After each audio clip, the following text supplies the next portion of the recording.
அரசியல் கட்சித் தலைவர்கள், பல்வேறு துறையினர், அமைப்பினர் மற்றும் சாமானியர்கள் தெரிவிக்கும் கருத்துக்களை அவர்கள் சொன்னதை சொன்னபடியே இப்பகுதியில் தெரிந்து கொள்ளலாம். 10% இடஒதுக்கீட்டை எதிர்த்து திமுக வழக்கு தொடர்ந்ததன் மூலம் திமுக ஏழை எளிய மக்களுக்கு எதிரான கட்சி என்பது வெளிப்பட்டுள்ளதாக மத்திய இணையமைச்சர் திரு பொன் ராதாகிருஷ்ணன் தெரிவித்துள்ளார். ஒரு அம்மாவுடைய ஆளுமை, ஜெயலலிதா அம்மாவுடைய ஆளுமை எப்படி இருந்திருக்கு அப்படிங்கிறது இப்போ நீங்கள் எல்லாம் தெரிஞ்சுக்கிட்டீங்க. அது எந்த கட்சியாக இருந்தாலும் தான் பாரதிய ஜனதா கட்சியோடு எந்த கட்சி சேர வேண்டும் என்று முடிவெடுக்கக்கூடியது பாரதிய ஜனதா கட்சி. ஊழலுக்கு எதிராக எப்போதுமே நாங்கள் குரல் கொடுத்துட்டு இருப்போம். ஊழல் செய்யக்கூடியவங்களை நாங்கள் ஏற்றுக்கொள்ள மாட்டோம். ஊழலில் ஒரு காலமும் பாரதிய ஜனதா கட்சி ஈடுபடாது. ஒரு ஒரு குரூரமான புத்தி, மிக மோசமான குரூரமான ஒரு புத்தி. அந்த ஒதுக்கீடு யாரு கொடுத்திருக்கிறாங்க? ஏழை மக்கள், அடித்தட்டு மக்கள். அது எந்த சமுதாயத்தை சேர்ந்தவராக இருந்தாலும், கிறிஸ்தவராக இருந்தாலும், முஸ்லீமாக இருந்தாலும், எந்த சமுதாயத்தை சேர்ந்தாலும், எந்த ஜாதியை சேர்ந்தாலும், ஏழைகளுக்கு கொடுக்கப்பட்டிருக்கக்கூடிய இடஒதுக்கீடு. அப்படின்னா திராவிட முன்னேற்ற கழகம் ஏழைகளுக்கு எதிரான ஒரு கட்சி. அவங்களாம் வசதி படைத்தவர்களாக மாறி இருக்காங்க. சொல்லுவாங்க, இவங்களுடைய பின்னணியை பாருங்கள். உங்க பின்னணியை பார்த்தா இன்னைக்கு உங்களுடைய முன்னணி எப்படி இருக்குது? ஏழை எளியவர்களுக்கு துரோகம் செய்திருக்கக்கூடிய கட்சியாட்டு திமுக இருக்கு. வரும் 27ஆம் தேதி தமிழகம் வரவுள்ள பிரதமர் மோடிக்கு மதிமுக சார்பில் கருப்பு கொடி காட்டப்படும் என அக்கட்சியின் பொதுச் செயலர் திரு வைகோ தெரிவித்துள்ளார். தஞ்சையில் செய்தியாளர்களை சந்தித்த அவர் இதனை தெரிவித்தார். இந்திய தலைமை அமைச்சர் மதுரைக்கு 27ஆம் தேதி வருவதாக சொல்லப்பட்டிருக்கிறது.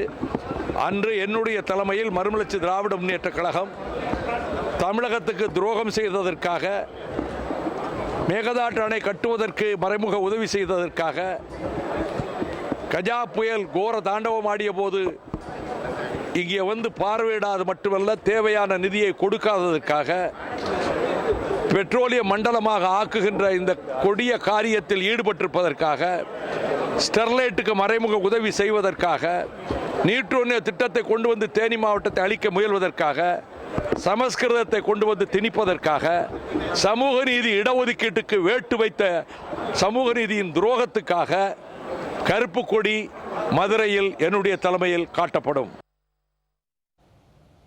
எடப்பாடி ஆட்சி களைய வேண்டும் என்பதற்காகவே ஒட்டுமொத்த தமிழகமும் காத்திருப்பதாக திமுக நாடாளுமன்ற உறுப்பினர் கனிமொழி தெரிவித்துள்ளார். மிக வருத்தப்படக்கூடிய விஷயம் என்னவென்றால், இந்த இடஒதுக்கீட்டால் பயன்பெற்று இந்த நிலைக்கு வந்திருக்கக்கூடியவர்களே அதை எதிர்த்து பேசுறது தான் மிகவும் வருத்தப்படக்கூடிய ஒன்று. திராவிட இயக்கங்களின் உழைப்பால் முன்னேறி அதன் முதுகிலே ஏறி சவாரி செய்யக்கூடியவர்கள் அதை எதிர்த்து பேசுவது மிக வருந்தத்தக்க ஒன்று. அதற்காக நான் வருத்தப்படுகிறேன். மோடி மதுரைக்கோ தமிழகத்திற்கு வருவதால் எந்த புரட்சியும் ஏற்பட போவதில்லை என்றும், அது தமிழிசையின் கனவு, அதை தாம் தடுக்க விரும்பவில்லை என்றும் இந்திய கம்யூனிஸ்ட் கட்சியின் மாநில செயலர் திரு இரா முத்தரசன் தெரிவித்துள்ளார். அண்மையில் கூடிய நாடாளுமன்றத்தில் மிக அவசரமாக அரசியலமைப்பு சட்டத்தை திருத்தம் செய்து உயர் ஜாதியினருக்கு 10% இடஒதுக்கீடு என மிக அவசரமான முறையில் அது நிறைவேற்றப்பட்டு இருக்கிறது.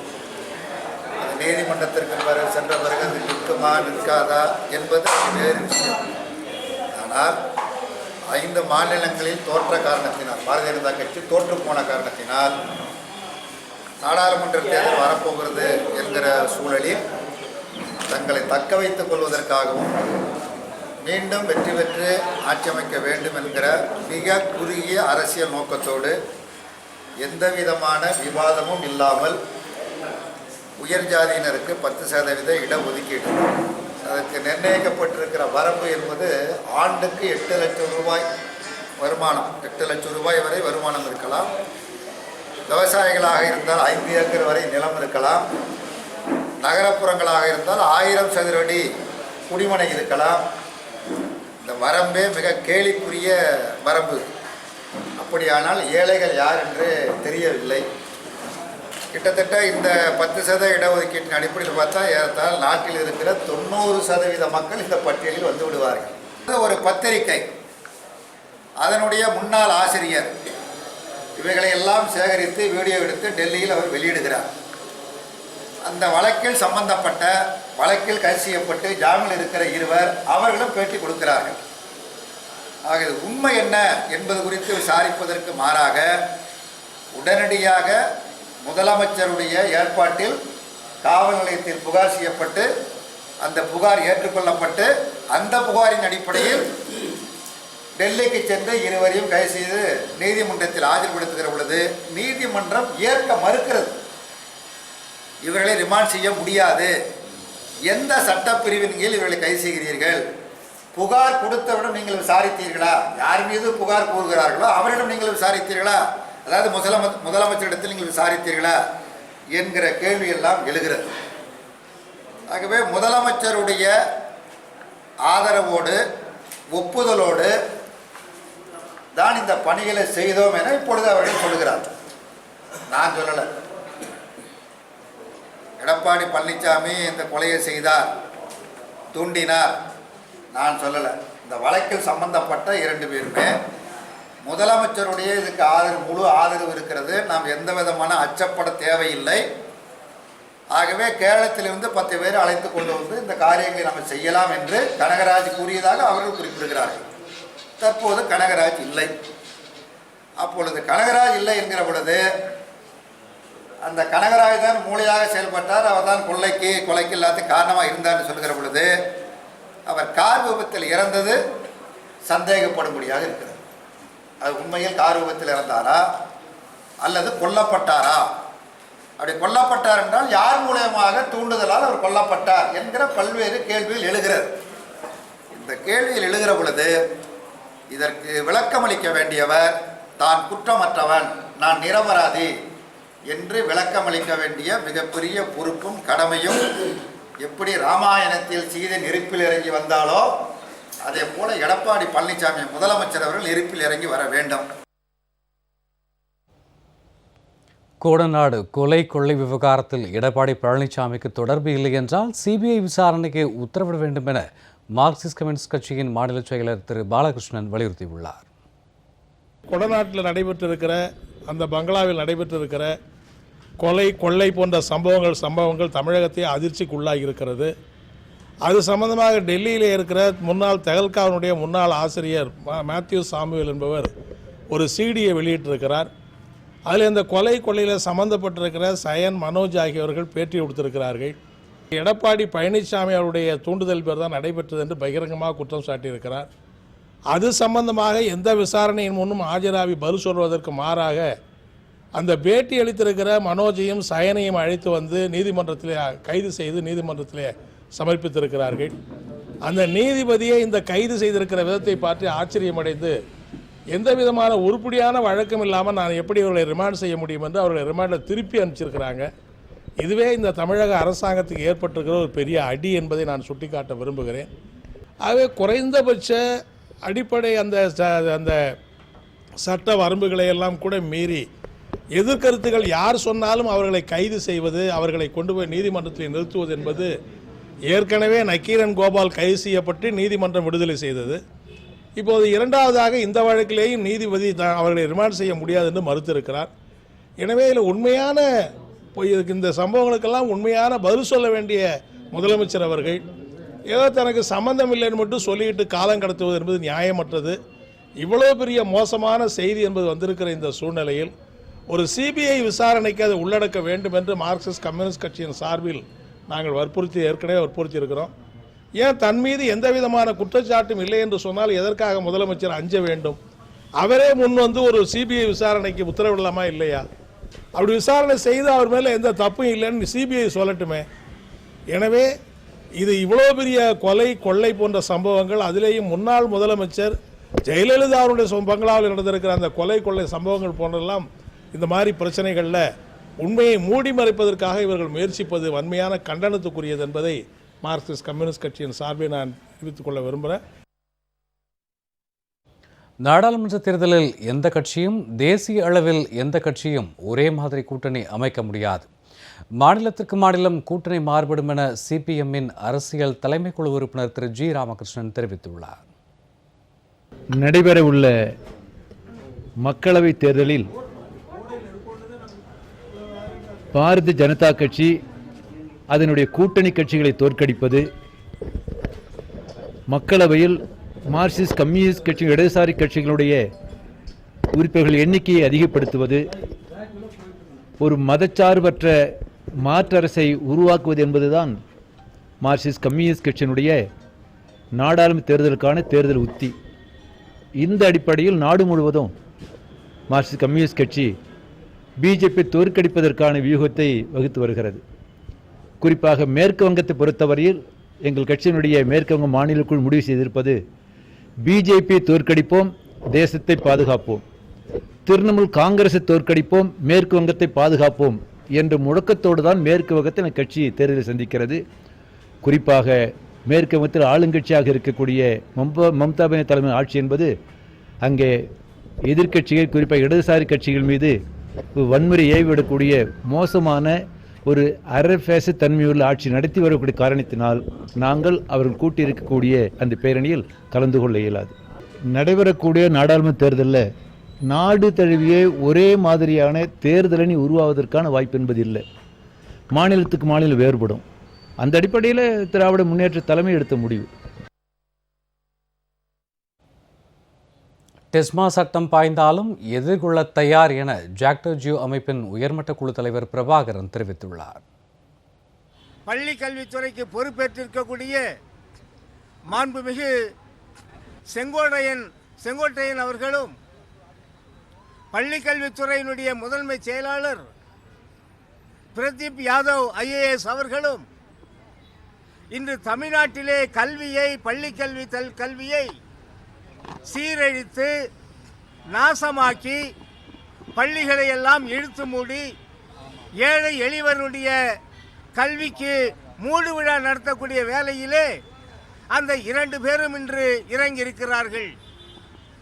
அதை கண்டித்துத்தான் அவர்கள் எடுத்திருக்கக்கூடிய அந்த நடவடிக்கைகளை எல்லாம் திரும்ப பெற வேண்டும் என்று வலியுறுத்தித்தான் இன்று தமிழ்நாடு முழுவதும் இந்த ஆர்ப்பாட்டத்தை நாங்கள் நடத்தி கொண்டிருக்கிறோம். அந்த முக்கியமான 2 அம்ச கோரிக்கைகள் என்னவென்று சொன்னால், அங்கன்வாடியிலே LKG UKG ஆரம்பிக்கிறார்கள். நாங்கள் அதை வரவேற்கிறோம், அதை வேண்டாம் என்று நாங்கள் சொல்லவில்லை. ஆனால் அங்கன்வாடியிலே LKGயும் UKGயும் ஆரம்பிக்கக்கூடிய இவர்கள் அதற்குரிய ஆசிரியர்கள் நியமிக்க வேண்டும். சொல்லுவார்கள், கடை தேங்காய் எடுத்து வழி புள்ளியாருக்கு உடைக்கிற கதை போன்று இன்னைக்கு தமிழக அரசு கல்வித்துறை செயல்பட்டு கொண்டிருக்கிறது. அதற்காக காலவரையற்ற வேலைநிறுத்த போராட்டத்தை தமிழ்நாடு முழுவதும் 22ஆம் தேதி இந்த கோரிக்கையும் சேர்த்து நாங்கள் நடத்துகின்றோம்.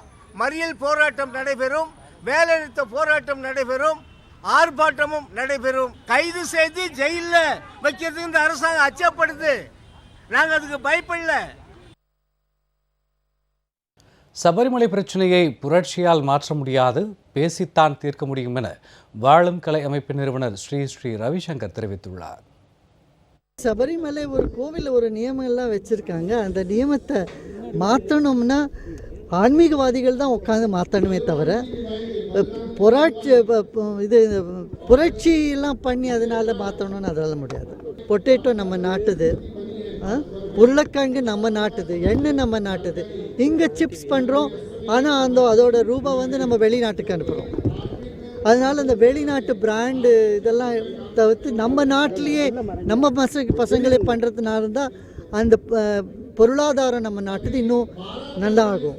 அதுதான் ஜல்லிக்கட்டு தடை செஞ்சு பாருங்கள். அதெல்லாம் ஏன்னா தகவல் தெரியாத போயிடுறது ஜனங்களுக்கு. அது சில பேர்லாம் வேணும்னு நம்ம பாரம்பரியமாக இருக்கிற இதெல்லாம் தடுக்கிறதுக்கு முயற்சி செய்கிறாங்க. ஆனால் நம்ம தமிழ் மக்கள் நல்லா நின்று அதெல்லாம் எதிர்த்து நம்ம கலாச்சாரத்தை நம்ம பண்பாடெல்லாம் காத்துட்டு வருவாங்கன்னு எனக்கு பூரா நம்பிக்கை இருக்குது. கோடநாடு விவகாரத்தில் முதல்வர் பழனிசாமி பதவி விலகுவதே நியாயமாக இருக்கும் என்றும், சமூக ரீதியில் பின்தங்கியவர்களுக்கு மட்டுமே இடஒதுக்கீடு வழங்கப்பட வேண்டும் என்றும் மனிதநேய மக்கள் கட்சியின் தலைவர் ஜவாஹிருல்லா தெரிவித்துள்ளார். முற்பட்ட வகுப்பாரில் பொருளாதாரத்தில் நலிவடைந்தவர்கள் என்று சொல்லிக்கொண்டு அவர்களுக்காக 10 விழுக்காடு இடஒதுக்கீடு, கல்வி மற்றும் வேலைவாய்ப்பில் அளித்து அதற்காக வேண்டி அரசியல் சாசன சட்டத்தினுடைய 124வது திருத்தத்தை கொண்டு வந்திருக்கின்றது மத்திய அரசு. இதை நாங்கள் வன்மையாக கண்டிக்கின்றோம்.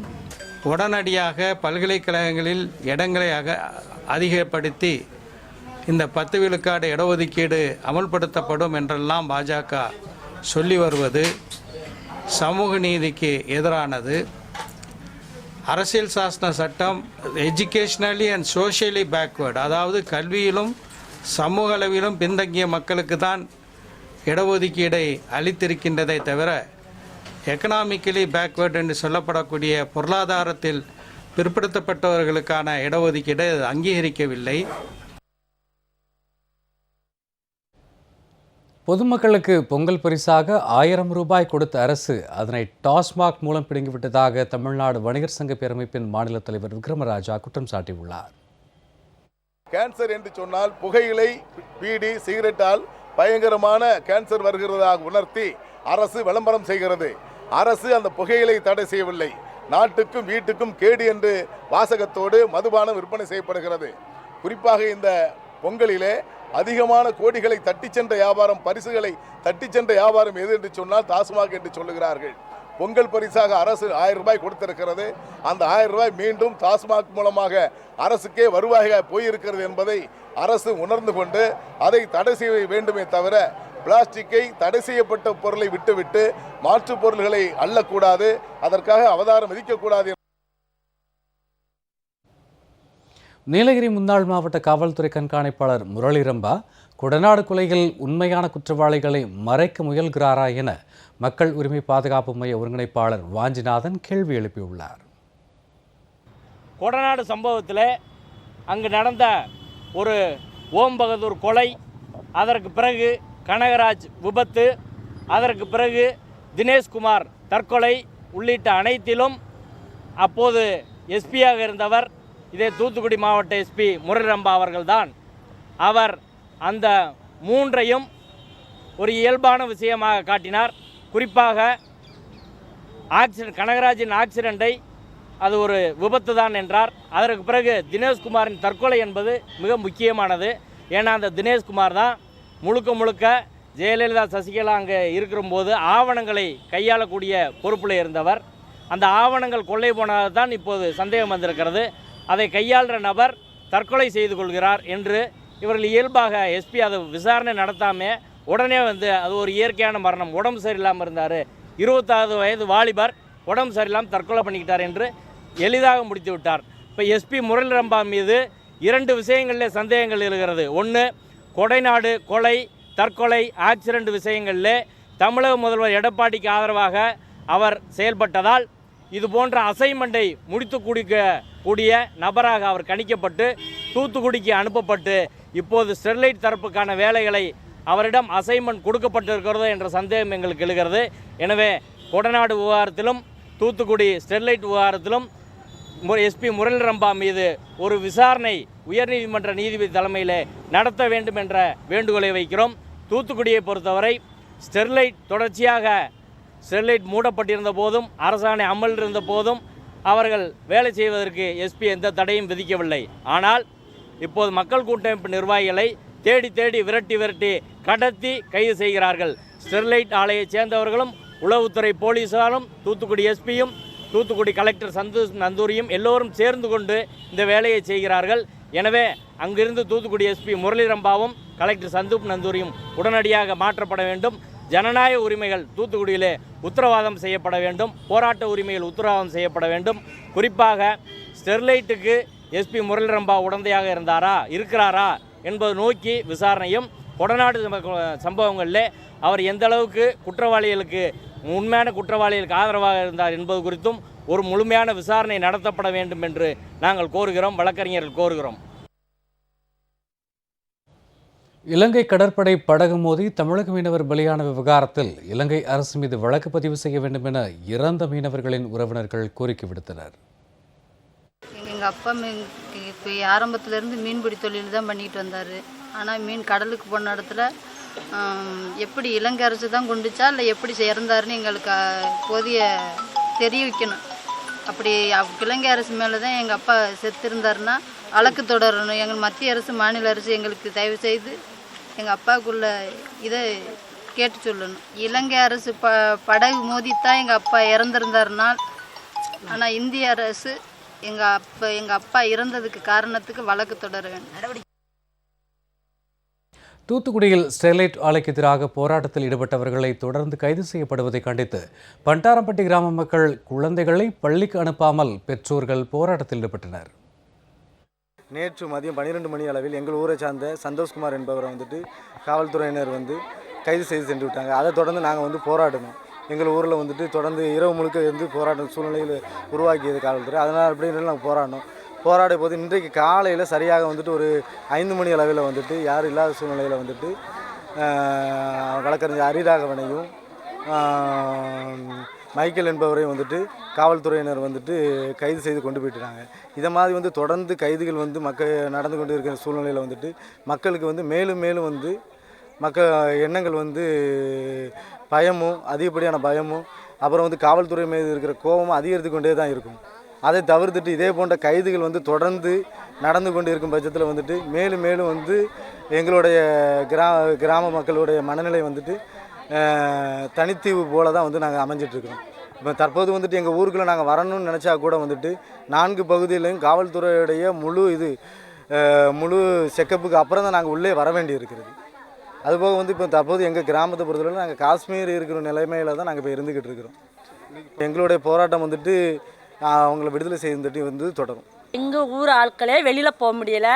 வெளியில் போனவங்க உள்ளே வர முடியலை. வெளியில் இருந்து யாருமே வர முடியலை. அவ்வளோ போலீஸ் எங்களுக்கு பாதுகாப்பே நாங்கள் கேட்கல. ஆனால் ஊர் அடைக்க போலீஸ் வண்டி தான் இருக்குது. எங்கேயுமே நாங்கள் நவள முடியலை. எங்களுக்கு ஆதரவாக யாரும் வர முடியலை. ஆனால் நாங்கள் வரணும். எல்லா மக்களும் வெளியே எப்படி போனாங்களோ எல்லா கட்சிக்காரங்களும் எங்களுக்கு சார்பாக வரணும். ஆனால் எங்கள் மக்களை எப்படி இவங்க கூட்டு போனாங்களோ அதே மாதிரி எங்கள் கண்ணுக்கு முன்னாடி ஒப்படைக்கணும். ஆனால் விடுதலை பண்ணணும். சந்தோஷ் ராஜை நாங்கள் பார்க்கணும். ஆனால் காலையில் வந்தவங்களையும் நான் வர வச்சு உள்ளே தூக்கிட்டு போய் அப்படி எங்கள் கண்ணுக்கு முன்னாடி அடித்து இழுத்து போனாங்க. ஆனால் எங்களுக்கு ஆதரவாக அப்போ அரசியல்வாதி தான் இறங்கணும். ஆனால் நன்றியோட எங்களை காப்பாற்றுங்க. இல்லைன்னா ஓட்டு கேட்டு யாரும் வர முடியாது. இத்துடன் சொன்னது சொன்னபடி நிறைவடைகிறது.